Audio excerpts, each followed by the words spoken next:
नमस्कार. ग्रीन रुद्राक्ष चॅरिटेबल ट्रस्टतर्फे आपलं स्वागत. कधीकधी ना, ज्यांनी आपल्या रक्षण करायचं त्यांच्याकडूनच आपल्याला त्रास होतो. विचार करा, पोलिसांकडूनच जर अन्याय झाला तर तर मग करायचं काय? घाबरायचं की गप्प बसायचं? नाही. आज आपण हेच समजून घेणार आहोत.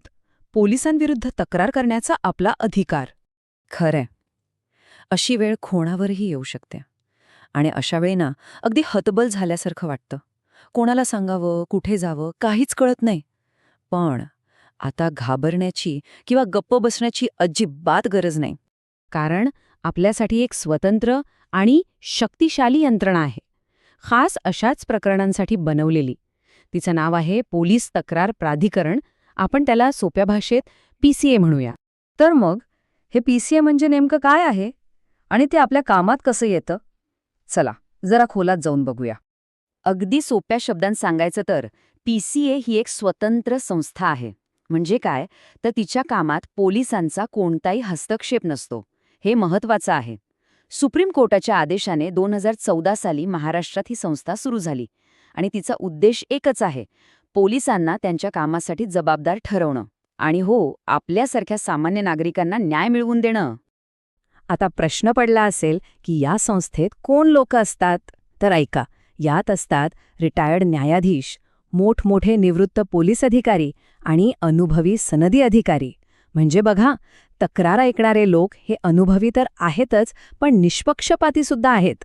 त्यामुळे न्यायाची आशा नक्कीच ठेवता येते. आणि या PCAचे अधिकार काही कमी नाहीत. ते कोणत्याही तक्रारीची एकदम खोलवर जाऊन चौकशी करू शकतात, कोणाकडूनही पुरावे मागू शकतात, साक्षीदारांना संरक्षण द्या अशी शिफारस करू शकतात. इतकंच नाही तर ते अचानक कोणत्याही पोलीस स्टेशन किंवा लॉकअपमध्ये जाऊन तपासणीसुद्धा करू शकतात. म्हणजे अधिकार भरपूर आहेत. ठीक आहे, PCA बद्दल तर कळालं. पण त्यांच्याकडे जायचं कधी? म्हणजे कुठल्या प्रकारच्या तक्रारी ते ऐकून घेतात? हा महत्वाचा प्रश्न आहे, नाही का? चला बघूया. बघा, PCA हे खास करून गंभीर प्रकरणांसाठी आहे. म्हणजे पोलीस कस्टडीमध्ये कोणाचा मृत्यू झाला किंवा पोलिसांनी खूप मारहाण केली आणि गंभीर दुखापत झाली, भ्रष्टाचार, लाच घेणं किंवा खंडणी मागितली, चुकीच्या पद्धतीने अटक केली किंवा अधिकाराचा वापर करून कोणाची जमीन किंवा घर बळकावलं, अशा अत्यंत गंभीर घटना घडल्या तर आपण थेट PCAकडे दाद मागू शकतो. चला तर मग आता सगळ्यात महत्त्वाच्या भागाकडे येऊया. तक्रार करायची कशी? काय आहे त्याची पद्धत?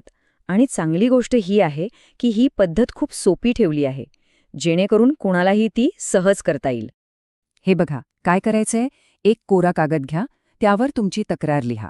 मराठी, हिंदी, इंग्रजी कशातही चालेल. आपलं पूर्ण नाव, पत्ता आणि फोन नंबर अगदी स्पष्ट लिहा. मग सगळ्यात महत्त्वाचं, घटना काय घडली, कधी घडली, कुठे घडली, हे सगळं सविस्तर सांगा. आणि ज्या पोलीस अधिकाऱ्याविरुद्ध तक्रार आहे त्याचं नाव आणि इतर माहिती आठवत असेल तर तीही लिहा. आणि शेवटी फक्त एका ओळीत लिहा की मी दिलेली माहिती माझ्या माहितीनुसार खरी आहे आणि खाली सही करा. झालं. आता बघा, तक्रारीसोबत जर काही पुरावे जोडता आले तर खूपच चांगलं. म्हणजे केस अजून पक्की होते. जसं की डॉक्टरांचा मेडिकल रिपोर्ट असेल, जखमांचे फोटो असतील किंवा त्या घटनेचं काही ऑडिओ व्हिडिओ रेकॉर्डिंग असेल, असं काही असेल तर नक्की जोडा. पण एक गोष्ट लक्षात घ्या, जरी आपल्याकडे यापैकी काहीही नसलं तरीही तक्रार करता येते. पुरावे नसले तरी तक्रार दाखल होतेच, त्यामुळे घाबरायचं नाही. आता ही तक्रार पाठवायची कुठे?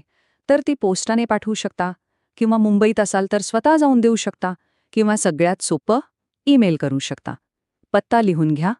राज्य पोलीस तक्रार प्राधिकरण, 4था मजला, कुपरेज telephone exchange building, Maharshi Karve road, Nariman point, Mumbai.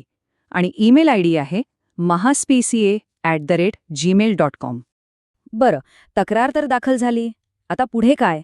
त्यानंतर काय होतं हे जाणून घेणंही महत्त्वाचं आहे.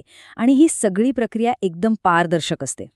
तर पहिली पायरी, तक्रार तिथे पोहोचल्याबरोबर PCA ज्या पोलीस अधिकाऱ्याविरुद्ध तक्रार आहे ना, त्याला सरळ एक कायदेशीर नोटीस पाठवतं. म्हणजे चौकशीची सुरुवात झालीच म्हणून समजा. आता दुसरी पायरी, ती नोटीस मिळाल्यापासून 30 दिवसांच्या आत त्या पोलीस अधिकाऱ्याला लेखी उत्तर द्यावं लागतं. त्याच्यावर जे आरोप आहेत त्यावर त्याला स्पष्टीकरण द्यावंच लागतं. ते बंधनकारक आहे. आणि मग तिसरी, अंतिम पायरी, PCA तुमची बाजू, त्या अधिकाऱ्याची बाजू, सगळे पुरावे तपासतं.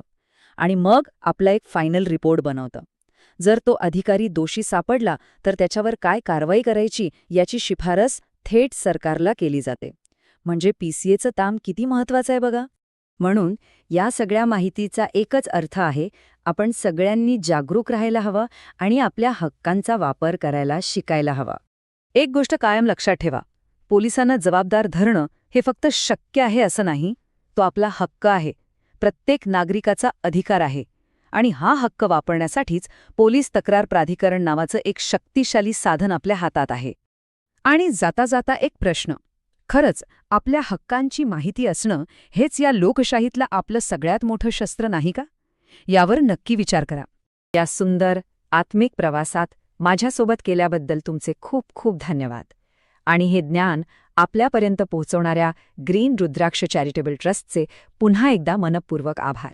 तुमचा दिवस शुभ असो.